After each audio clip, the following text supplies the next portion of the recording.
그래서 성령으로 충만한 교회라는 제목으로 하나님 말씀을 나누려고 합니다. 성령 강림 사건은 교회의 역사상 매우 중요한 사건입니다. 그리고 성도 개개인 한 분 한 분에게도 성령 강림 사건은 정말 중요한 사건입니다. 왜냐하면 이 성령 강림의 사건이 있음으로 인해서 교회가 탄생되었고 그 교회로 말미암아 지구상에 있는 모든 사람들에게 그리스도의 복음이 전파되었기 때문입니다. 그리고 우리 개개인에게는 성령의 강림하심으로 말미암아 2000년 전에 십자가에 달리신 예수님의 십자가 사건이 오늘 나에게 적용되어지는 복된 은혜의 사건이 되기 때문입니다. 그러니까 역사 속의 한 이야기, 또 이례적으로 일어났던 그런 이야기가 아니라 지금도 꾸준히 우리의 삶에 일어나고 있는, 우리가 성령님을 만남으로 말미암아 경험되어지는 놀라운 역사가 바로 성령 강림 사건이라는 것이죠. 그래서 이 성령 강림의 사건은 매우 중요하다라고 말씀드릴 수가 있겠습니다. 부활하신 예수님께서는 승천하실 때에 약속하신 성령을 기다리라 말씀하시고 하늘로 올라가셨습니다. 그래서 약속하신 성령을 기다리는 제자들이 예루살렘 교회에 함께한 초대 멤버라고 할 수가 있겠습니다. 예수님께서 승천하신 후에 오순절날 그 약속이 이루어졌는데요, 보혜사이신 성령님께서 강림하신 것입니다. 그때 성령님의 능력이 그곳에 모여있는 사람들에게 임하였는데 그 능력은 오늘 우리가 가져야 하는 능력이기도 합니다. 여러분, 우리가 이 세상을 살아갈 때에 이 세상을 이길 수 있는 힘과 능력이 필요합니다. 그런데 성령의 능력이 아닌 다른 능력으로는 이 세상의 문제를 이겨낼 수가 없어요. 믿지 않는 이들은 돈의 능력을 의지합니다. 어떤 이들은 지혜를 구하고 어떤 이들은 사람을, 그래서 인맥을 통해서 어떤 문제들을 해결해 보려고 합니다. 그런데요, 그런 것들은 잠시 있다가 사라지는 아침 이슬과 같은 것입니다. 나를 지켜주는 듯 하지만 나를 지켜주지 못하죠. 또 능력이 있는 듯 하나 안개와 같이 사라지는 것들입니다. 그래서 하나님께서 주시는 능력, 성령의 능력이야말로 우리에게 꼭 필요한 것이라고 할 수 있겠습니다. 그래서 우리 그리스도인들은 성령의 능력을 의지하면서 살아야 합니다. 성령의 능력은 우리의 상상을 초월합니다. 성령님은 성경 곳곳에 당신의 능력이 얼마나 크고 위대한지를 보여줍니다. 예를 들어서 하나님께서 천지를 창조하실 때에 창세기 1장 1절을 보면 태초에 하나님이 천지를 창조하시니라 말씀하시고 2절에 보면 하나님의 영은 수면 위를 운행하시니라 라고 말씀하셨는데, 그때 당시에는 흑암과 혼돈이 깊었고 무질서한 상태였다라고 말씀을 합니다. 그런데 하나님께서 천지를 창조하시는 말씀을 선포하시고 성령께서 그 위를 다니시면서 모든 질서 있게 운행하시는 그런 모습을 보는 거죠. 성령의 능력으로 창조의 사역이 함께 이루어졌다는 것을 알 수가 있습니다. 예수님의 사역에서도 성령의 능력은 함께 하셨습니다. 예수님께서 광야에서 시험을 당하실 때에 성령께서 함께 하셨고, 예수님께서 병자들을 고치실 때에 성령께서 함께 하셨고, 예수님이 시험을 당하시고 십자가에 달려 돌아가시는 순간까지도 성령은 함께 하셨습니다. 그래서 예수님은 성령의 능력으로 사역하셨다라고 해도 과언이 아닌 것이죠. 예수님은 성령을 의지하셨고 성령의 인도하심을 받으셨고 성령의 능력은 예수님과 늘 함께 하셨습니다. 그 예수님께서 승천하신 후에 성령의 능력은 사도들에게로 전해졌습니다. 사도들이 가는 곳마다 말씀을 전하고 또 병자들을 고치는 놀라운 기적과 표적이 일어나게 되었습니다. 사도들 이후에 사도들의 제자들, 그 제자들의 제자들에게 성령의 능력은 계속 이어지면서 오늘에까지 이르게 된 것입니다. 여러분, 이처럼 성령의 능력은 우리 믿는 성도들에게 꼭 필요한 능력이고 저와 여러분이 받아야 하는 능력이라는 것입니다. 그렇다고 성령님을 어떤 힘센 존재로만 생각해서는 안 됩니다. 성령님은 인격적인 분이시고 다정한 친구와 같은 분이십니다. 그래서 우리에게 찾아오셔서 우리를 도와주십니다. 그래서 성령님의 또 다른 이름은 보혜사이십니다. 보혜사는 곁에 오셔서 도와주시는 분이라는 뜻이거든요. 곁에 오셔서 도와주시는데 무엇을 어떻게 도와주시느냐? 보혜사 성령님이 하시는 일들을 몇 가지로 살펴볼 수 있는데, 첫째는 우리가 바른 길을 갈 수 있도록 우리의 안내자 역할을 해주십니다. 또 보혜사 성령님은 하나님의 뜻을 잘 이해하도록 우리를 가르치시는 교사 선생님이 되십니다. 보혜사 성령님은 우리가 억울한 일을 당했을 때에 우리를 변호해 주시고 또 대변해 주시는 일을 감당하십니다. 보혜사 성령님은 아무도 날 위로해 주지 않을 때에 다가오셔서 나를 위로해 주시고 내 고민을 들어주시고 상담해 주시는 카운셀러가 되십니다.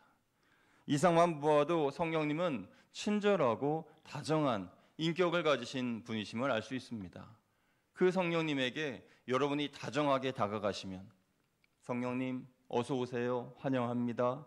성령님 나와 동행해 주세요. 다정하게 여러분이 다가가시면 그 성령님께서 더 친밀하게 여러분과 함께 하실 줄로 믿습니다. 그래서 주님과 늘 동행하고 주의 음성을 들으며 살아갈 수가 있는 것이죠. 그러면 성령님께서 강림하신 사건에 대해서 조금 더 자세히 살펴보겠습니다. 우리가 앞서 사도행전 2장 1절에서 4절 말씀을 보았는데요. 1절 말씀 먼저 같이 읽어보겠습니다. 시작. 오순절 날이 이미 이름에 그들이 다 같이 한 곳에 모였더니. 아멘. 여기 그들이라고 하는 이 사람들은 누굴까요? 앞서 말씀드린 것처럼 예수님께서 승천하시면서 약속하신 성령을 기다리라라고 말씀하셨는데 그 말씀을 들었던 이들입니다. 그들은 약 120명 되었는데 예수님의 제자를 비롯한 많은 제자들이 그곳에 예루살렘에 모여서 기도하게 된 거죠. 그래서 그 기도 모임이 예루살렘 교회의 시작이라고 할 수 있고 초대교회의 첫 출발이라고 할 수가 있는 것입니다. 아마도 하나님은 그들을 매우 사랑스러운 눈빛으로 바라보셨을 겁니다. 여러분, 하나님이 교회를 보시면서 가장 사랑스럽게 바라보실 때가 언제일까요? 그것은 하나님께서 주실 은혜, 하나님께서 주실 약속, 그것을 기다리며 간절하게 기도할 때에 하나님은 우리들을 사랑스럽게 보실 겁니다. 여러분의 자녀를 생각해 보세요. 자기 마음대로 고개를 뻣뻣하게 들고 고집 부릴 때가 사랑스럽습니까? 아니면 여러분의 마음을 이해하기 위하여서 노력하고 아빠 수고했어요, 엄마 감사해요 하면서 여러분의 마음을 두드릴 때 더 사랑스럽습니까? 하나님도 하나님의 마음을 두드리는 성도들의 모습을 보면서 더 사랑스러워 하신다는 거죠. 하나님께서 사랑의 눈으로 예루살렘에 모여 기도하는 이들을 바라보셨고 마침내 약속하신 성령을 보내십니다. 그렇게 성령께서 강림하실 때에 무슨 일이 일어납니까? 사도행전 2장 2절 3절 말씀 같이 읽어보겠습니다. 시작. 호련히 하늘로부터 급하고 강한 바람 같은 소리가 있어 그들이 앉은 온 집에 가득하며 마치 불의 혀처럼 갈라지는 것들이 그들에게 보여 각 사람 위에 하나씩 임하여 있더니. 아멘. 급하고 강한 바람 같은 소리가 그 집에 가득했다라고 말합니다. 그러니까 그곳에 모여있는 사람들은 성령께서 충만하게 이곳에 임재하셨다라는 것을 피부로 느낄 수 있게 된 거예요. 지금도 제가 여기 서 있는데 에어컨 바람이 저를 스치면서 지나가네요. 이것처럼 성령께서 그 자리에 임하셨다라는 것을 그들이 피부로 느끼고 확실히 알게 되었다는 겁니다. 가득하게 그 모인 그 집 안에 성령이 충만하게 임재하셨다는 것을 모두가 인지했다는 것이죠. 또 불의 혀처럼 갈라지는 것들이 각 사람에게 보였다. 각 사람의 머리 위에 있었다라는 것은요. 불은 성령께서 죄를 사하여 주시는 그런 능력을 나타냅니다. 그러니까 성령께서 그 사람의 마음에 임재하시면요. 죄가 보입니다. 죄가 보이면 그 죄를 회개하게 됩니다.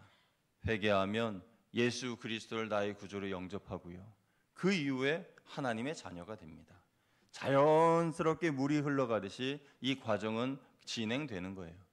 그래서 성령께서 임재하시고 불같이 그 안에 있는 죄를 태우시고 내 죄가 보이면서 회개하여 예수님을 나의 구주로 영접하고 그러면서 하나님의 자녀가 되는 이러한 과정을 그곳에 모인 모든 이들이 겪었다는 거예요. 그러면서 한 사람 한 사람 모두가 다 성령의 체험을 하게 되었다는 것입니다. 이 위대하신 하나님의 일을 하나님께서 성령을 통해서 역사하셨다는 것이고요. 오늘도 하나님께서는 이 위대하신 일들을 저와 여러분을 통하여 감당하게 하신다는 것입니다. 예루살렘 교회는 평범한 제자들이 시작한 교회였지만 성령이 강림하시자 온 세상을 뒤엎을 정도로 복음으로 완전히 세상을 바꿀 정도로 능력 있는 교회가 되었습니다. 그들이 활기차고 생기 있고 힘 있게 보이는 이유는 성령께서 임하셔서 그들을 변화시키셨기 때문입니다. 그들에게 원래 활기가 있고 생기가 있고 힘이 있고 능력이 있고 그런 모습이 있었던 것은 아닙니다. 그들은 두려워하여 문을 걸어 잠그고 숨어 있었던 비겁한 사람들이었습니다. 그런데 성령이 임하시자 그들에게 생기가 넘쳐나고 활기가 있고 그리고 기쁨이, 힘이 넘쳐나게 되는 것이죠. 우리는 성령으로 충만한 교회의 모델을 초대교회인 예루살렘 교회에서 찾아볼 수 있습니다. 물론 예루살렘 교회가 완전한 교회는 아닙니다. 사람들의 모임이 있기 때문에 그 가운데에 서로 간에 다툼이 있었고 어려움도 있었지만은, 그러나 그들이 성령으로 충만한 교회였고 믿음으로 나아가는 교회였고 바람직한 교회상을 가진 그런 초대교회였기 때문에 이 시간 성령 충만한 교회의 모델을 그들에게서 찾을 수가 있는 것이죠. 그래서 우리는 42절에서 47절까지의 말씀에서 성령으로 충만한 교회의 모습을 몇 가지로 생각해 보려고 합니다. 첫째로, 성령으로 충만한 교회는 기본에 충실한 교회입니다. 한번 따라하시면 감사하겠습니다. 성령으로 충만한 교회는 기본에 충실합니다. 아멘. 여러분, 예루살렘 교회는 기본에 충실했습니다. 그래서 첫째로 사도들의 가르침에 순종하고 힘썼고 또 교제에 힘썼고 기도에 힘썼습니다. 이 세 가지는 예루살렘 교회에서의 기본이었어요. 신앙의 기본이 되는 내용들입니다. 이 기본적인 세 가지, 사도들의 가르침을 받는 일과 교제와 기도하는 일에 힘썼더니 하나님께서 기사와 표적을 많이 보여주셨다라고 42, 43절에 말씀합니다. 우리 42절, 43절 같이 읽어봅니다. 시작. 그들이 사도의 가르침을 받아 서로 교제하고 떡을 떼며 오로지 기도하기를 힘쓰니라. 사람마다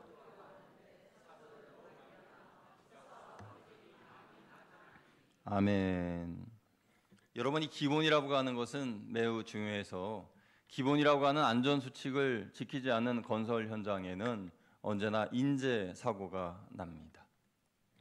기본을 잘 지키지 않는 신앙생활은 사탄의 유혹에 넘어가기가 쉽습니다. 성도의 신앙생활에는 기본적으로 지켜야 할 사항들이 있습니다. 예루살렘의 교회의 경우에는 사도들의 가르침을 잘 받았고 또 성도의 교제와 오직 기도에 힘썼죠. 우리 교회도 성도가 지켜야 할 기본적인 영적 수칙들이 있습니다. 대략 이런 것들입니다. 성도는 모든 공적 예배에 반드시 출석하고 신앙, 봉사, 언어, 행동 등에서 모범이 되어야 한다. 성도는 환우와 어려운 일을 돌아보고 시험이 든 일에 좋은 권면자요 신앙의 길잡이가 되어 주어야 한다. 성도는 11조 헌금을 자원하는 마음으로 드려야 하며 모든 헌금에 솔선수범해야 한다.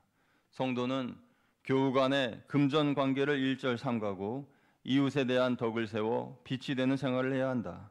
성도는 무익한 말, 과격하고 근거가 없는 비방을 삼가고 불의의 이익을 추구하지 않는다. 그리고 성도는 성경 읽기, 기도, 찬송, 전도, 성도 간의 교제를 통해 신앙의 성장에 힘쓴다.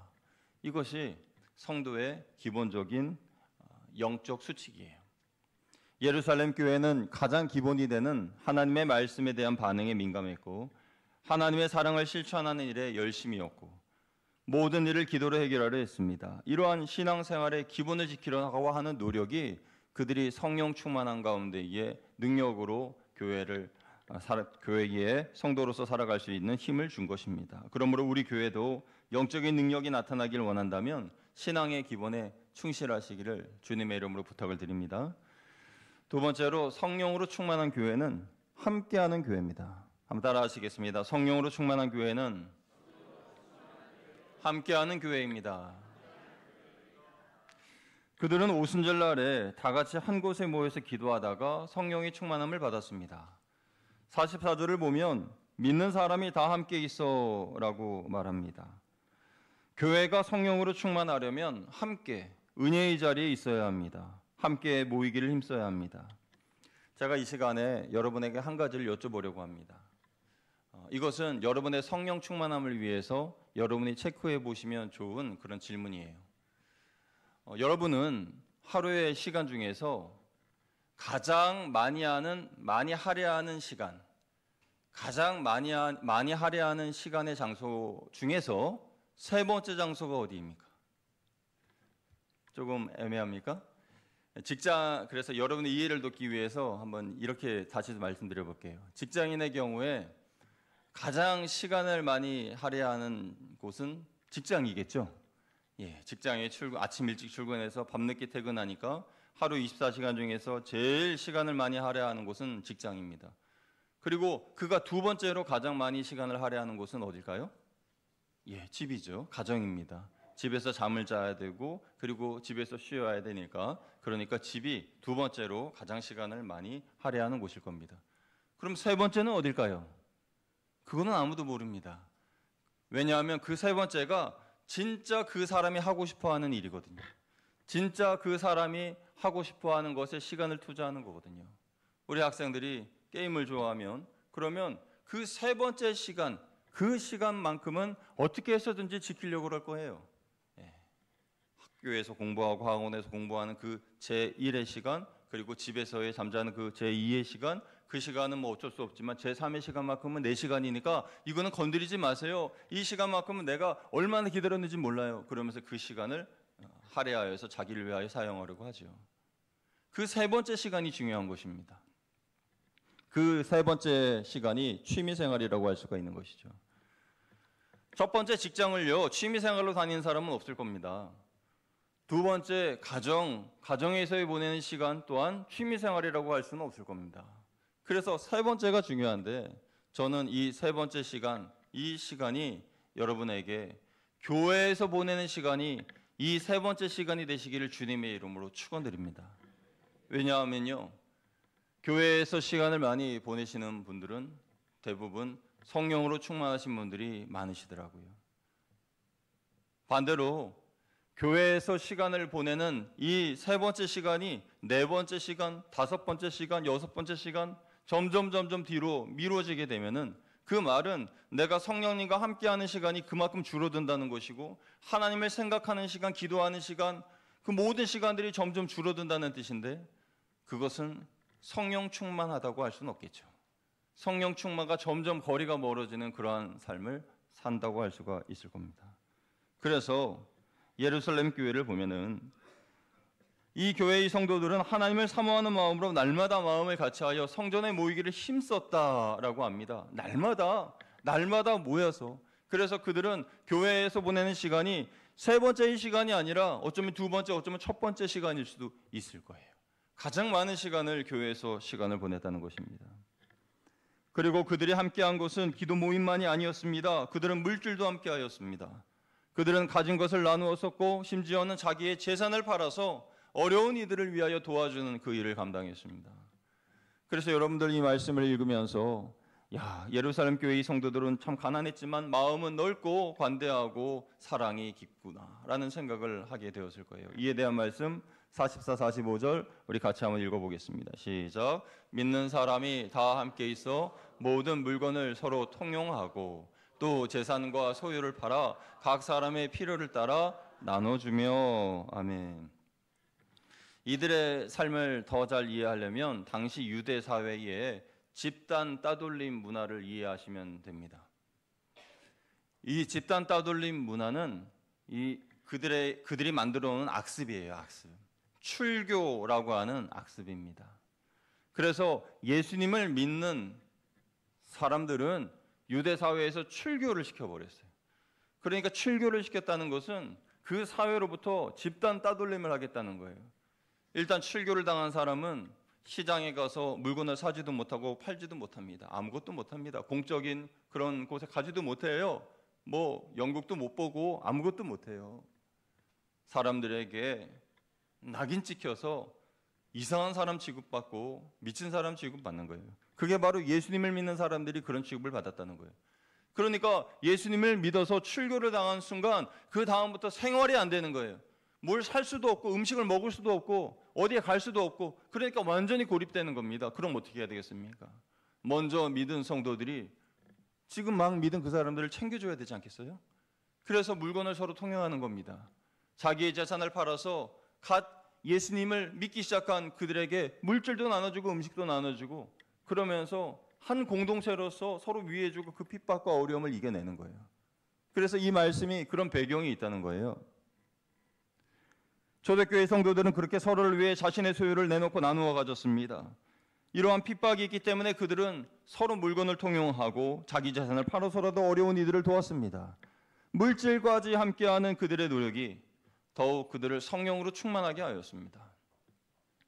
세 번째로 성령으로 충만한 교회는 모이면 예배드리고 흩어지면 전도합니다. 따라하시면 감사하겠습니다. 성령으로 충만한 교회는 모이면 예배드리고 흩어지면 전도합니다. 아멘. 예루살렘 교회는 날마다 즐겁게 모여 예배드리는 교회였습니다. 이 모습에는 언제나 생기가 넘쳤습니다.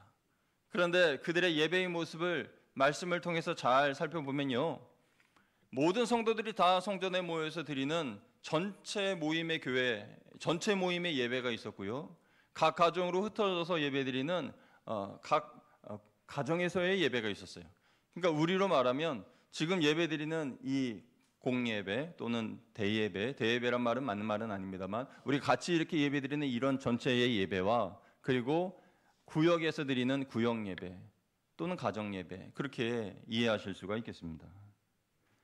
46, 47절을 보면 그들은 성전에 모여 하나님을 찬미했고 집에서 모여 떡을 떼며 하나님을 찬미했다라고 말하죠. 46, 47절 같이 읽어보겠습니다. 시작. 날마다 마음을 같이하여 성전에 모이기를 힘쓰고 집에서 떡을 떼며 기쁨과 순전한 마음으로 음식을 먹고 하나님을 찬미하며 또 온 백성에게 칭송을 받으니 주께서 구원받는 사람을 날마다 더하게 하시니라. 아멘. 그런데 성전에서 모여서 예배드리는 것과 집에서 모여서 예배드리는 것과는 차이가 있었습니다. 어떤 차이가 있냐 하면 음식을 먹는 것에 있어서 차이가 있었어요. 성전에 모여서 예배드리는 경우에는 음식을 만들어서 먹지 않았습니다. 아까 우리가 말씀을 보았죠. 성전에서 모여라고 할 때에 음식을 만들어 먹었다는 이야기는 없어요. 그런데 집에서 모였을 때는 떡을 떼며 음식을 나누며 그렇게 기록되어 있습니다. 그러니까 이 음식은 아마도 성전에 교인들이 다 모여서 식사를 하게 되면 물질적으로도 어려운 예루살렘 교회가 감당하기 어려웠을 것이고 또 한 곳에 모여가지고 먹을 만한 장소도 없을 것이고 모이면 로마의 핍박이 있는데 어떻게 우리처럼 공공연하게 이렇게 예배당을 지을 수도 없는 노릇이고 그랬지 않습니까? 그래서 모여서 음식을 먹지는 못했고 각 흩어져서 집에서 서로의 음식을 집집마다 얼마씩 싸가지고 와서 먹거나 그렇게 했을 겁니다. 그런데 이 모습을 보면서 저는 가정교회가 생각이 났어요. 저와 부목사 시절을 같이 했던 목사님이 계시는데 그 목사님이 지금 담임 목회를 잘 하고 계십니다. 근데 그 교회는 원래 전통교회였는데 가정교회로 전환을 하는데 성공을 했어요. 가정교회에 대해서 오해하시는 분들은 교회에서 예배 안 드리고 가정에서만 예배 드린다 그렇게 오해하시는 분들이 계시는데 그렇지 않습니다. 가정교회에서도 교회에서 우리처럼 대예배를 드리고 이 예배를 드린 후에 그 다음에 각각의 집에서 또는 정한 장소에서 예배를 드려요. 그렇게 가정 예배를 드립니다. 가정교회 사역원이 소개하는 가정교회는 이렇게 소개합니다. 신학교회의 원형을 회복하기 위하여 평신도가 지도자가 되어 가정집에서 6명에서 12명이 매주 한 번 이상 모이는 교회의 본질적인 기능인 예배와 교육과 교제와 봉사와 전도와 선교를 다하는 기초 공동체이다. 이렇게 소개합니다. 이 가정교회 사역원은 담임 목사와 또 평신도 지도자와의 관계에 대해서도 말하기를 가정교회의 담임 목사는 교회 전체를 이끌어가는 리더십을 발휘하고 말씀과 기도에 전념하며 평신도들을 훈련시켜 그동안 목회자 한 사람에게만 치중되었던 신방과 상담 등의 목양 사역을 나눠서 감당하게 하고 교회의 평신도 사역자는 섬김을 통해 목회자가 경험하는 사역의 열매와 어려움을 체험함으로 목회자의 심정을 이해하는 진정한 동역자 의식을 갖게 된다라고 말합니다. 그러면 여러분들이 이 말을 들으시고 질문이 생기실 겁니다. 목사님, 그거 이미 우리 구역장님들이 다 하고 있는 거 아닌가요? 그 질문에 대한 답은 그런 것 같지만 그렇지 않다라고 대답을 드릴 수 있겠습니다. 그런 것 같지만 그렇지 않다. 왜냐하면 그런 것 같지만 목회자의 목양 사역에 대한 위임이 구역장님들에게 전달되지는 못했습니다. 그러니까 목회자가 하는 신방과 목회자가 하는 말씀 선포와 그런 어떤 목양에 관련된 것을 구역장님들이 받아서 그대로 그 구역에서 행사하거나 그 일을 감당하지는 못한다. 그리고 성도님들이 그것에 대해서 인정해 주시지도 않는다. 그게 장로교회의 모습이에요. 오해하지 마십시오. 제가 우리 교회를 가정교회로 바꾸고 싶습니다, 이런 말씀을 드리는 것은 아니에요. 다만 오늘 성령 강림주일을 맞아서 예루살렘 교회의 모습을 살펴보니 그런 모습이 눈에 들어오더라는 거예요. 그래서 그 모습, 그 원형의 예배의 모습을 회복하기를 원하는 교회의 사역이 가정교회라는 거예요. 그래서 그러한 모습이 하나님께서 성령이 충만한 가운데, 성령이 임재하시는 가운데 예배드리는 이 초대교회, 예루살렘 교회의 모습이 아니겠는가 하는 생각을 해보게 된 것입니다. 그러므로 온 성도가 함께 모여 예배드리는 이 예배에 성령님이 충만하게 임재하시도록 우리는 힘써야 합니다. 이 예배를 통해 하나님의 은혜를 회복하고, 예배를 통해 삶의 문제를 이기고, 예배를 통해 성령의 임재를 충만하게 경험하면 그 성령의 능력이 저절로 내 안에서 넘쳐나게 되는 거예요. 그 에너지와 힘으로 어떤 문제든지 어려움이든지 이겨낼 수가 있는 것입니다. 또한 구역 예배가 살아나야 됩니다. 예루살렘 교회는 가정에서도 예배드렸습니다. 지금은 각자의 사정으로 인하여서 모이기가 어렵다라고 하지만 사실 예루살렘 교회 때만큼 어렵지는 않은 것입니다. 예루살렘 교회의 성도들, 그들이 신앙생활하는 그때가 지금보다 더 어려우면 어려웠지 쉽다고 말씀드릴 수는 없는 것이죠. 그럼에도 꾸준히 성전과 가정에서 예배를 드렸고, 그랬을 때 그들은 성령으로 충만한 교회를 유지할 수 있었습니다. 그런데 초대교회 성도들은 예배 드릴 때 그냥 모인 것이 아니었어요. 분명한 목적을 가지고 예배를 드렸습니다. 그들이 예배 때마다 가진 목적, 그들이 예배 때마다 하는 찬양과 기도, 그 주제는 예수 그리스도였습니다. 예수님께서 죽으셨다가 다시 부활하셨음을 기뻐하며 경배하며 찬양하는 그런 예배였고, 죄와 사망의 권세를 이기신 주님의 승리를 선포하는 기쁨의 예배였고, 나 같은 죄인을 살리신 그 크신 은혜에 감사하며 감격하며 드리는 은혜의 예배였습니다. 이러한 예배의 목적을 우리는 잊어서는 안 되는 것이죠. 우리도 오늘 예배 드릴 때에 예수 그리스도께서 나를 위하여 죽으시고 또 다시 살아나시고 나 같은 죄인을 살리시고 내 모든 더럽고 추한 죄를 용서해 주신 그 은혜, 그것을 잊고 예배드려서는 안 된다는 거예요. 그것을 잊어버리고 제외한 채 아무런 생각 없이 예배를 드리거나 또 다른 어떤 목적을 가지고 예배드리는 것이 아니라, 그것을 목적으로 우리는 이 예배를, 공예배를 드리고 또 가정에서 또 구역에서 예배를 드려야 한다는 것입니다. 그러면 우리가 성령의 능력을 받게 되고, 우리도 히브리서 11장 38절에서 말씀하는 세상이 감당할 수 없는 사람들이 되는 거예요. 그렇게 성령의 에너지가 내 안에 쌓이면 그 힘은 내 안에만 머물지 않고 밖으로 뻗어나가게 됩니다. 원래 그렇습니다. 성령의 충만함, 성령의 능력은 내 안에 고여있지 않아요. 고여있을 수가 없어요. 내 안에 있는 성령의 능력은 내 안에서 치유가 일어나고 그 이후에는 밖으로 터져나가게 됩니다. 꽃이 몽우리가 져서 활짝 피어나듯이 성령의 능력, 성령의 은혜를 받으면 피어나게 되어 있어요. 밖으로 나아가게 되어 있습니다. 자꾸만 오므러드는 것은 하나님의 뜻이 아닌 것이죠. 사랑하는 여러분, 예수님께서 왜 이 땅에 오셔서 죽으셔야만 했습니까? 왜 성령님이 강림하셔서 교회를 세우시고 전도하게 하셨습니까? 왜 이곳에 거향교회가 세워져야 했습니까? 그것은 믿지 않는 사람들을 구원하라는 주님의 마지막 지상명령을 감당하라고 주님이 교회를 이곳에 세우신 것입니다. 그 지상명령을 수행하기 위해서 교회가 존재하는 것이에요. 예수님께서 우리에게 주신 지상명령은 다음과 같습니다. 마태복음 28장 18절에서 20절 말씀 같이 읽어보겠습니다. 시작. 예수께서 나와 말씀하여 이르시되 하늘과 땅의 모든 권세를 내게 주셨으니 그러므로 너희는 가서 모든 민족을 제자로 삼아 아버지와 아들과 성령의 이름으로 세례를 베풀고 내가 너희에게 분부한 모든 것을 가르쳐 지키게 하라. 볼지어다 내가 세상 끝날까지 너희와 항상 함께 있으리라 하시니라. 아멘. 이것은 주님의 명령입니다. 지상 명령, 주님의 이 지상 명령을 지키고 감당하는 교회가 성령으로 충만한 교회고, 지키고 감당할 때 역시 성령으로 충만해집니다. 성령으로 충만한 교회는 분명한 목적을 가지고 모이면 예배드리고 흩어지면 전도하는 교회입니다. 예루살렘 교회가 그랬습니다. 그들의 신앙의 기본이 그랬어요. 사도들의 말씀을 아멘으로 받고 그 받은 말씀을 내 안에 충만하게 채우고 그리고 기도하고 성도 간에 교제했습니다. 그들은 가정과 일터다움으로 어쩌면 그 이상으로 교회에서 많은 시간을 보냈습니다. 그들은 예수님을 믿는다는 이유로 출교를 당했지만 함께 서로 위하고 서로 나눔으로 그 출교당한 서름과 핍박을 이겨냈습니다. 그래서 그들은 성령으로 충만할 수 있었고 성령의 능력을 유감없이 발휘할 수가 있었습니다. 오늘 성령 충만을 맞아서 우리 교회 모든 성도님들 다 성령으로 충만하시기를 축복합니다. 제가 재미있는 글을 하나 봤는데요. 이 성령 충만의 반대말이 있답니다. 성령 충만의 반대말. 여러분 뭔지 아세요? 성령 충만의 반대말은 자기 충만이랍니다. 자기 충만.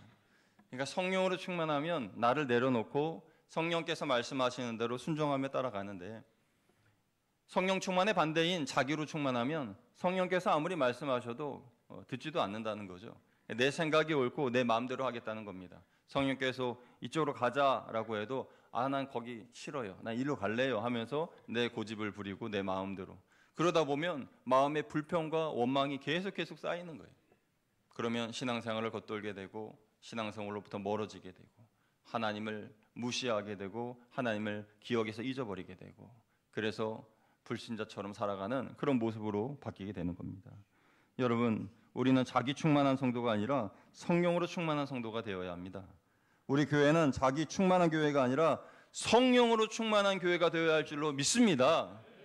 오늘 이 성령 강림 주일, 여러분 마음에 성령으로 충만한 은혜가 가득가득 하시기를 축복합니다. 성령 강림은 일회성의 사건이 아니라 오늘도 역사하시는 그런 계속 이어지는 그런 영적인 사건이에요. 이 시간에도 우리 모임 가운데, 여러분의 구역 예배 가운데, 가정 예배 가운데 성령이 충만하심이 임할 수 있고 마가의 다락방의 역사가 동일하게 일어날 수가 있습니다. 이 믿음을 가지고 기도하고 또 믿음으로 나아가는 저와 여러분 다 되시기를 주님의 이름으로 축복합니다. 함께 기도하겠습니다. 하나님 아버지, 오늘 성령 강림 주일을 맞아서 우리 교회와 우리 교회 모든 성도님들이 성령으로 충만하기를 원합니다. 나 자신의 자기 충만적인 그런 신앙생활이 아니라 성령으로 충만하여 성령께서 이끄시는 대로 순종하며 나아가는 예루살렘 교회와 같은 그런 우리 교회 될 수 있도록 주여 인도하여 주시옵소서. 우리 주 예수 그리스도의 이름으로 감사하며 기도드리옵나이다. 아멘.